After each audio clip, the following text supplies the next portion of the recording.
Marine Le Pen, bonjour. Bonjour. Merci d'être avec nous ce matin. Le mariage pour tous ne sera pas le premier sujet que j'ai envie d'aborder avec vous ce matin. J'ai envie de parler social. L'organisation du travail, la sécurisation de l'emploi, c'est une grande discussion qui dure depuis des mois maintenant. Nouveau round de négociations aujourd'hui et demain. Est-ce que vous êtes favorable à une taxation des contrats courts, les CDD, une surtaxation de ces contrats courts? Non, pas du tout. Non. Pas du tout, parce que en réalité, c'est une manière de de culpabiliser, notamment les petites entreprises, qui bien souvent ne peuvent pas faire autrement que de s'engager dans un CDD en respectant bien sûr la loi. Ce que je voudrais dire là-dessus, parce que je pense qu'à chaque fois qu'il y a un sujet politique, le rôle d'un responsable politique, c'est de regarder derrière le décor. C'est qu'en réalité, ce débat sur la soi-disant flexi-sécurité, qui est un concept qui est imposé d'ailleurs par l'Union européenne, c'est la gestion de la pénurie.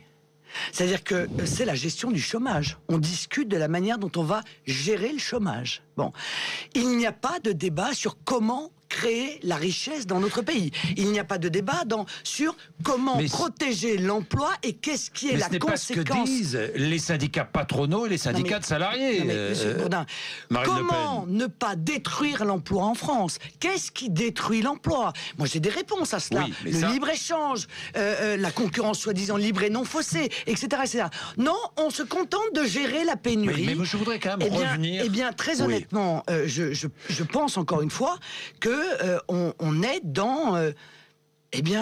on a baissé les bras, quoi. C'est-à-dire que les syndicats ont baissé les bras, admettent que, les délocalisations, la désindustrialisation, l'effondrement de l'emploi dans notre pays, c'est comme ça. Hein, d'ailleurs, et pour cause, ils peuvent pas faire autrement, puisqu'ils soutiennent les causes de la disparition des emplois, et que donc on va essayer de gérer au mieux les chômeurs. Bien, mais c'est pas ça que les Français attendent. L'organisation, bien. Mais je voudrais quand même revenir sur ces négociations, Marine Le Pen. L'organisation du travail en France.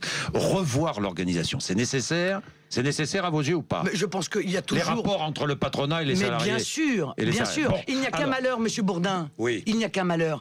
C'est que ceux qui discutent, et notamment les grands syndicats, ne sont pas représentatifs des salariés. C'est-à-dire que les syndicats de salariés ne sont pas représentatifs? Mais bien sûr que non. Enfin, écoutez, c'est de 5 à 8% selon les secteurs. Bon, pourquoi? Parce qu'on n'a pas libéré... Cette négociation. Mais oui, mais le dialogue social est inutile? Le dialogue est particulièrement utile. Encore faut-il que ce dialogue s'effectue entre des gens qui sont les représentants des intérêts des deux parties.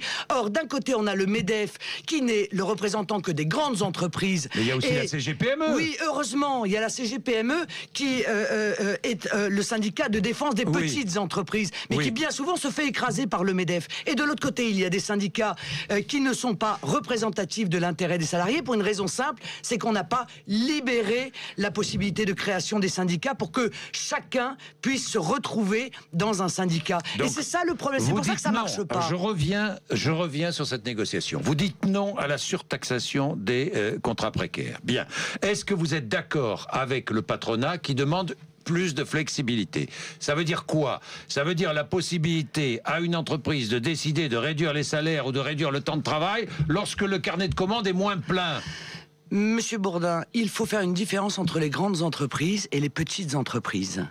Parce que la réalité, c'est que cette flexi-sécurité est réclamée et ne va bénéficier en réalité qu'aux grandes entreprises qui, paradoxalement, n'en ont pas besoin. Alors vous dites non, MEDEF. Vous dites non, MEDEF qui fait cette demande. Je dis qu'il faut probablement différencier ce droit du travail en fonction du nombre du personnel. Je vais vous donner un exemple. Les grandes entreprises, les multinationales, celles qui sont le CAC 40, elles n'ont que les avantages en réalité des groupes qu'elles constituent, des groupes internationaux qu'elles constituent. Hein. Elles ont des groupes groupe consolidé qui leur permet de ne pas payer des impôts. En revanche, elles peuvent bénéficier du droit au licenciement économique en fonction de la situation exclusivement de leur filiale. Mais pourquoi ne pas vérifier si le groupe dans son entier justifie le licenciement économique? Ce qui n'est pas le cas des petites entreprises. Moi, je comprends que les petites entreprises soient en très grande difficulté. Et moi, je suis le défenseur des PME et des PMI qui, elles, effectivement, sont directement impactées par la baisse de leurs commandes. À elles, il faut probablement donner plus de flexibilité parce qu'il en va de la vie de leur entreprise. Mais ça n'est pas le cas pour les grands groupes et pour les grandes multinationales. Alors, mais encore une fois, Monsieur Bourdin, Monsieur Bourdin, excusez-moi, je ne me laisserai pas enfermer dans le débat qui consiste à dire, bah écoutez, Madame Le Pen, on admet, on part du principe que le chômage va continuer, qu'il n'y a rien à faire, et que par conséquent, quelles sont, Madame Le Pen, vos meilleures solutions pour gérer les chômeurs? Mais attendez, il y a actuellement une négociation importante Monsieur Bourdin, qui doit aboutir. Est-ce qu'elle doit aboutir? Est-ce que vous souhaitez qu'elle aboutisse? Oui, ce serait bien. Ce serait bien.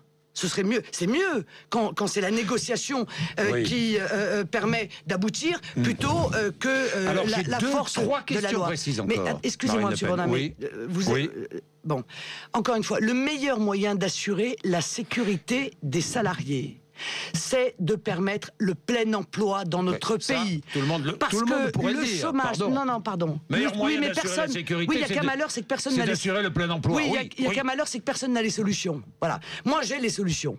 Bon, on va y revenir. On va revenir sur vos solutions. Les solutions, c'est d'accorder une priorité aux entreprises, aux PME, aux PMI françaises dans l'accès au marché public. C'est de mettre en place... Comme aux États-Unis. Oui, c'est de mettre en place un protectionnisme intelligent à nos frontières pour éviter que nos entreprises soient en concurrence concurrencées de manière déloyale par des entreprises étrangères. Alors, je vais y venir, mais j'ai trois questions précises. Est-ce qu'aujourd'hui, licencier un employé est une procédure trop lourde et trop coûteuse pour l'entreprise en France? Oui ou non? Pour certaines petites entreprises, oui, c'est très lourd et très coûteux. Pour les grandes, non? Pour les grandes, non. Je crois pas, non. Non, je ne le crois pas. Non, je ne le crois pas. En ce qui concerne les contrats courts, les CDD, vous dites qu'il ne faut pas les surtaxer. Je vous pose simplement une question. Vous défendez les plus modestes. Je suis en CDD. Je veux louer un appartement. Je veux prendre un prêt. Je ne peux pas parce que je suis en CDD. Mais vous avez parfaitement raison. Il y a des millions de salariés aujourd'hui qui sont précarisés, qui sont au travail partiel, etc. Et cela, d'ailleurs, personne n'en parle. Et d'ailleurs, en l'occurrence, personne n'en parle. Bon, le CDD est encadré par la loi. Il y a une autorisation de renouvellement d'un CDD qui après doit se transformer en CDI. Bon, voilà, je pense que encore une fois, mettre à la charge sécuriser. Non mais Monsieur Bourdin, mettre à la charge des PME, PMI en quelque sorte, le maintien d'un emploi que la politique française contribue à tuer tous les jours, à détruire tous les jours, je trouve que c'est malhonnête. Voilà. Et s'il y a du chômage dans notre pays, c'est à cause des politiques. C'est parce qu'ils ont pris des décisions sous les diktats de l'Union européenne qui aujourd'hui détruisent des milliers d'emplois chaque mois dans notre pays. Et ça n'est pas, je trouve que posé sur les épaules des PME, PMI, des TPE, qui sont les seuls qui créent de l'emploi dans notre pays, il faut quand même le dire. Ce ne sont pas les grands groupes, ce ne sont pas les multinationales qui créent de l'emploi, ce sont les TPE, les PME, PMI. Leur mettre sur le dos la responsabilité de l'effondrement ou de la précarisation de l'emploi, je trouve que c'est extrêmement lâche de la part du gouvernement et des politiques, et de surcroît particulièrement malhonnête, parce que les seuls responsables de la situation, ce sont les politiques. Bien, Marine Le Pen, les artisans taxis qui protestent aujourd'hui à propos du transport des malades, ils ont raison ou ils ont tort? Ils ont parfaitement raison. Et pourquoi? Et parce que on est dans un processus qui est celui, encore une fois, imposé par l'Union européenne. Des économies à faire à la sécurité sociale. Oui, bien sûr, la bonne excuse. Mais moi, des économies, je vais vous en faire. On va supprimer l'aide médicale d'État. On va déjà faire 800 millions d'économies. Vous voyez, voilà, hop, tout de suite là, on gagne beaucoup d'argent. Non, la réalité, c'est que on est dans un processus idéologique qui consiste à pousser à la concentration dans tous les domaines et à la disparition des indépendants.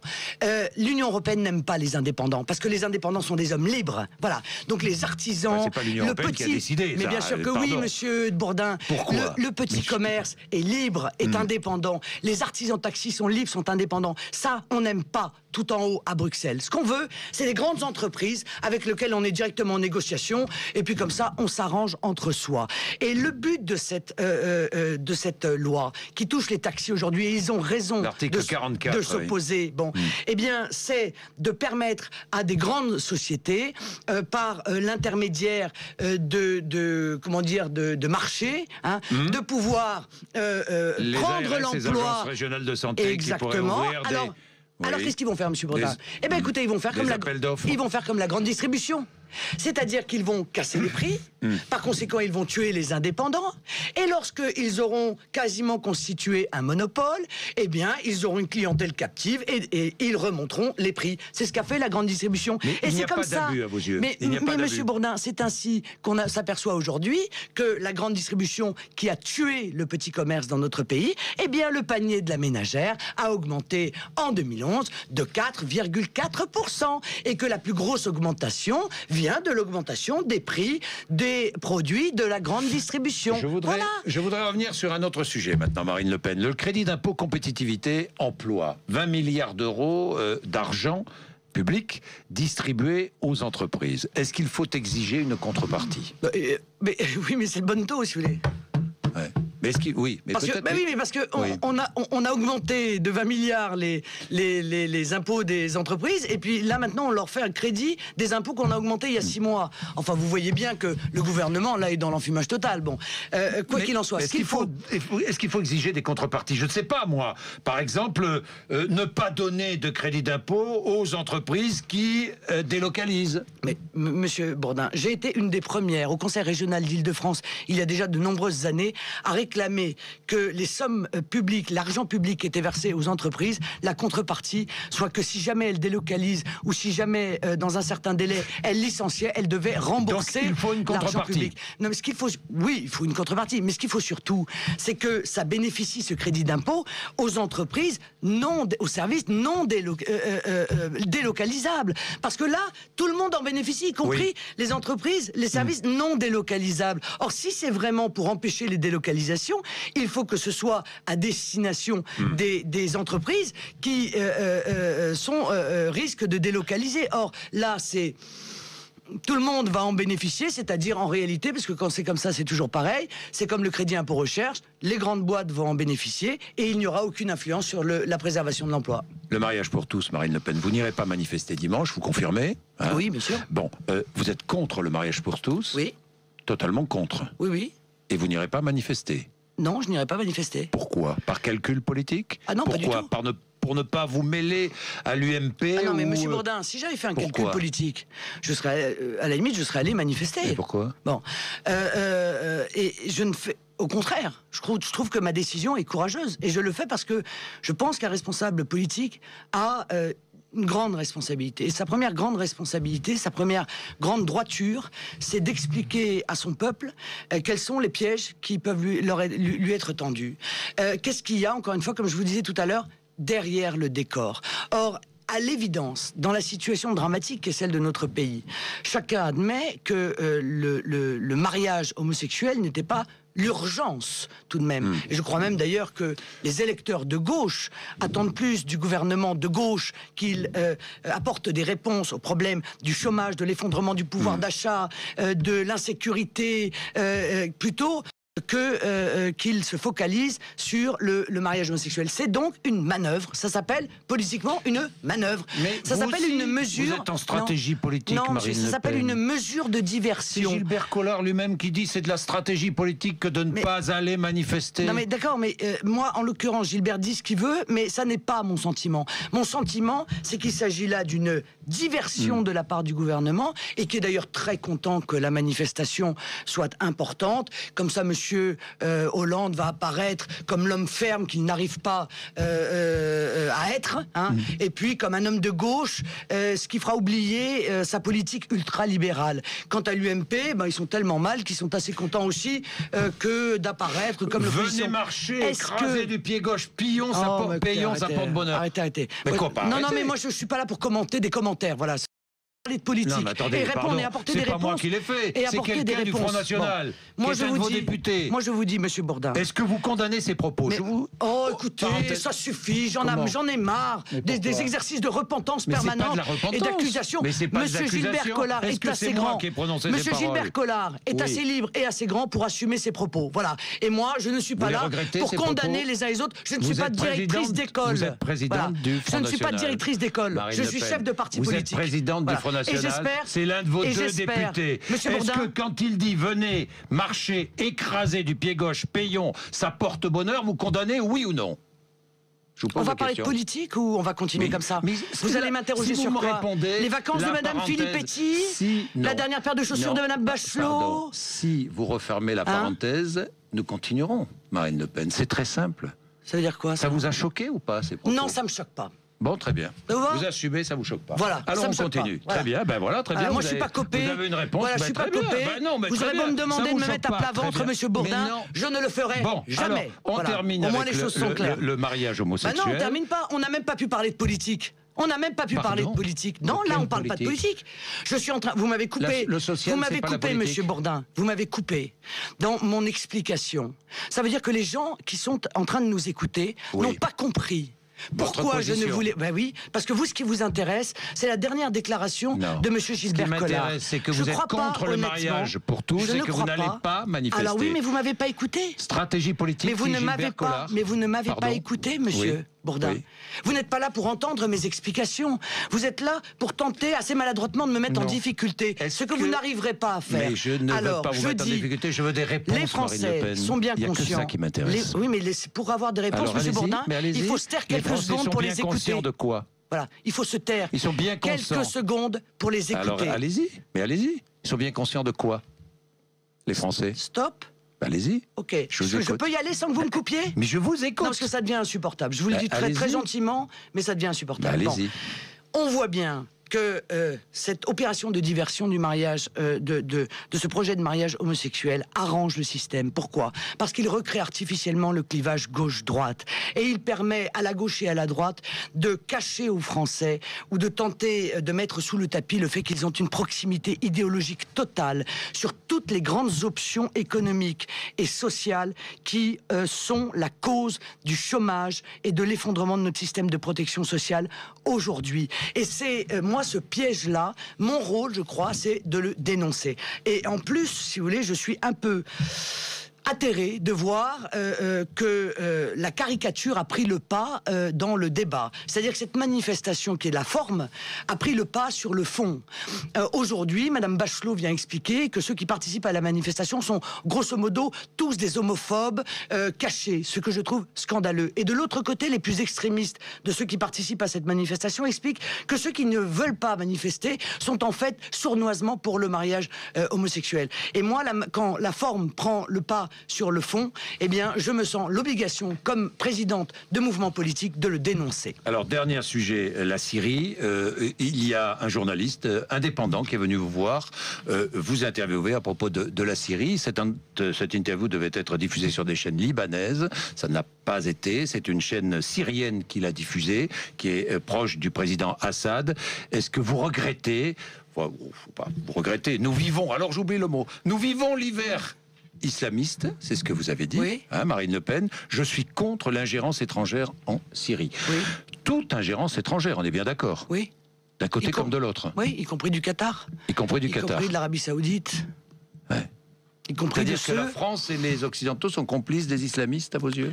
Ah, en tout cas, on a mis le feu. On a mis le feu en armant effectivement les islamistes, en leur apportant une aide logistique. Et aujourd'hui, on se plaint que le feu se propage notamment au Nord Mali. Et on arrive avec le dé à coudre d'eau en disant on va éteindre le feu. Bon, eh bien, et là, je crains qu'on ne soit pas capable d'éteindre le feu qu'on a contribué nous-mêmes à allumer. Il me semble que le gouvernement a été d'un aveuglement total dans ce dossier international. Est-ce que nous sommes complices des islamistes? Je vous pose la question. L'avocate vous répondrait oui, hein, puisque la définition de la complicité, c'est l'aide ou l'assistance. Je pense qu'on a aidé. Je pose la question. Je pense qu'on a aidé et assisté effectivement les islamistes et même, j'irai plus loin, en toute connaissance de cause. Marine Le Pen, merci, 8h56.